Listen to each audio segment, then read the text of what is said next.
Olá, irmã do YouTube, tudo bem? Se você levar uma conta, tá assim, 1 mais 1 mais 1 e colocar 1, você vai levar nota 0 na prova, né? Agora, se você colocar, se você substituir o sinal de mais por um sinal de multiplicação, 1 vezes 1 vezes 1 dá 1. É heteroquita. Mas quando entramos no mistério da natureza de Deus, a lógica humana não quebra. Ela dá um salto. Hoje vamos responder a 35ª pergunta de o quê? Queremos em um Deus ou em 3 deuses? Lembra que eu já expliquei um pouco sobre a Santíssima Trindade no vídeo aqui, tá? E nos últimos vídeos nós iniciamos um pouco da explicação do credo, tanto dos apóstolos quanto iniciando com o título puritano, desde a pergunta número 25. Quem quiser dar uma olhadinha, fica aí o convite para vocês. E bora pro YouCat depois da vinheta. Bom, indo aqui pro YouCat. Cremos em um Deus ou em 3 deuses? Cremos em um Deus em 3 pessoas, ou seja, a Trindade. Deus não é solidão, mas perfeita comunhão, como dizia o Papa Bento XVI no dia 22 de maio de 2005. Para responder explicar um pouco melhor, nós temos alguns parágrafos aqui para dar uma olhadinha. Vai ser um pouco longo, mas vamos lá. 232 e 236, 249 por 256, 261 e 265 e 66. Para botar aqui o 232 ao 236, quem quiser dar uma olhadinha. O 249 ao 256, para quem dar uma olhadinha também, dar uma pausa e dar uma lida. E os parágrafos 261, 265 e 266. Para resumir. Bom, os cristãos não adoram 3 deuses diferentes nem dividem o universo. É tipo um panteão da mitologia grega ou nórdica. Nós cremos em um único ser. E como sabemos disso? Porque o próprio Jesus nos contou. Ele, o Filho, fala do seu Pai, Deus Criador, e envia o Espírito Santo, que é o amor vivo entre os dois. Por isso, desde o começo do mundo, todo mundo é batizado em nome do Pai, do Filho e do Espírito Santo. Quem entender como a igreja organizou essa ideia ao longo dos séculos está no catecismo oficial. Bom, vamos ver. Então se prepare, porque vamos ver esse maior mistério parágrafo por parágrafo, sem dar nó no cérebro. Começando ali pelo 232, 33 e 49. Fala o seguinte, no 232. Fala que a fé de todo cristão se apoia na Trindade. Isso fica explícito toda vez que alguém é batizado. Antes de receber a água, a pessoa ou os padrinhos respondem, creio. A tripla pergunta sobre Pai, Filho e Espírito. Você crê no Pai que criou? Você crê no Filho? Vai lá, no Pai, do Filho e do Espírito Santo. O parágrafo 233 nos alerta. Jesus disse para batizar em nome do Pai, do Filho e do Espírito Santo, não em nomes deles. Viu a diferença? Está no singular. É um nome só porque é apenas um só Deus. É um Deus em 3 pessoas. Já 249 reforça que essa verdade não foi inventada séculos depois. Ela estava na raiz da igreja desde o início. São Paulo já terminava as cartas usando o que o Padre diz na missa até hoje. A graça do Senhor Jesus Cristo, o amor de Deus e a comunhão do Espírito Santo sejam convosco. Desde o dia 1 a igreja respira a Trindade. Parágrafo 234, 235 e 201, né? Fala um pouco assim. A partir de 234, dá real sobre a importância desse assunto. O mistério da Santíssima Trindade é o mistério central da fé da vida cristã. Ele é o mistério de Deus em si mesmo.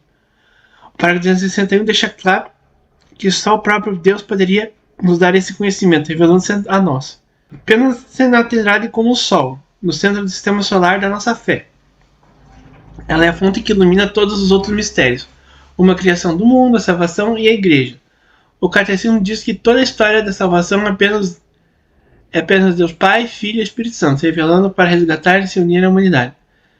O parágrafo 235 divide o nosso estudo em 3 partes clássicas. Como isso foi revelado, como a igreja explicou e como as pessoas agem juntas para nos salvar. Agora segura essa curiosidade intelectual para o parágrafo 236. Os antigos padres da igreja usavam as 2 palavras gregas para explicar Deus. Teologia e oikonomia. Teologia refere-se ao mistério da vida íntima de Deus dentro de si mesmo. Oikonomia divina refere-se a todas as obras pelas quais ele se revela e comunica sua vida no mundo.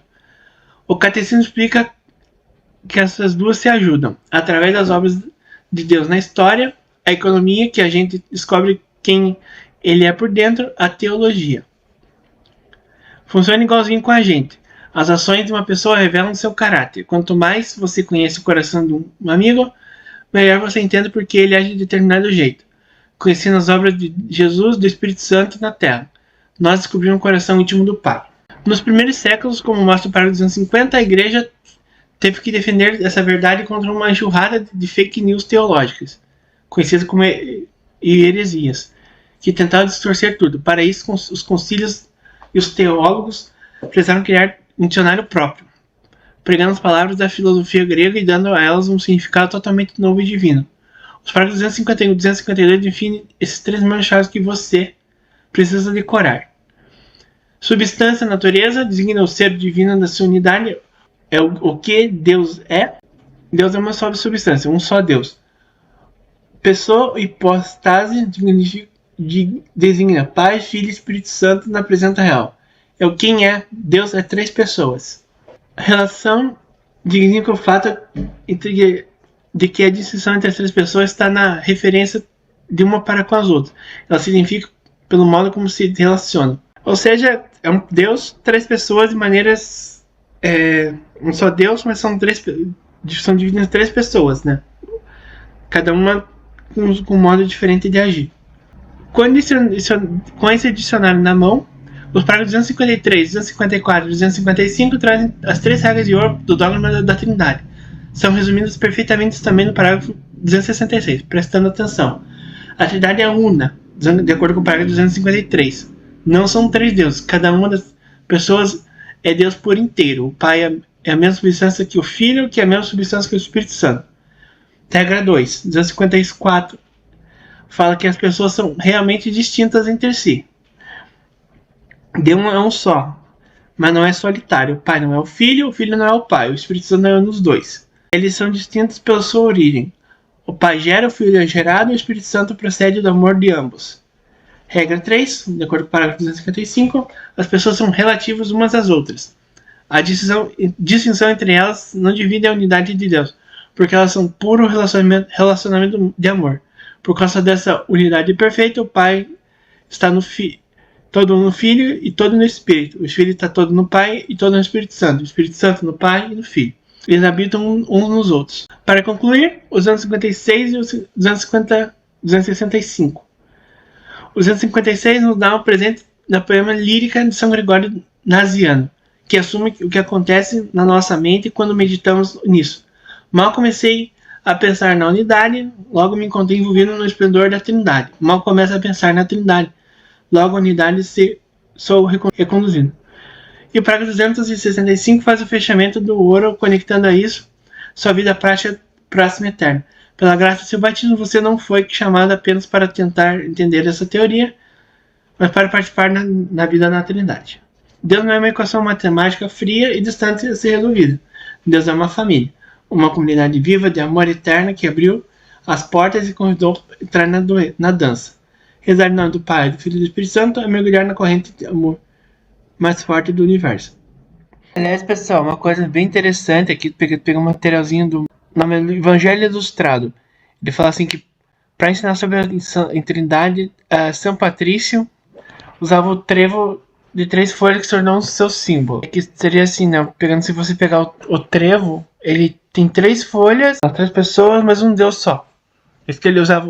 Fica aí um exemplozinho legal. E se esse vídeo clareou a mente e te ajudou a entender que o nosso Deus é a comunidade perfeita de amor, dê seu like trinitário aqui embaixo.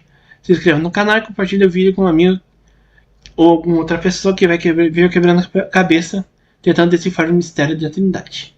Tá, se Deus é um mais em 3, como isso é possível? Veremos no próximo vídeo. Quem gostou, deixa seu like, se inscreva no canal, ative o sininho para mais educações. E é isso, valeu e salve Maria. Deixa Deus sonhar em ti. Deixa, não tenhas medo.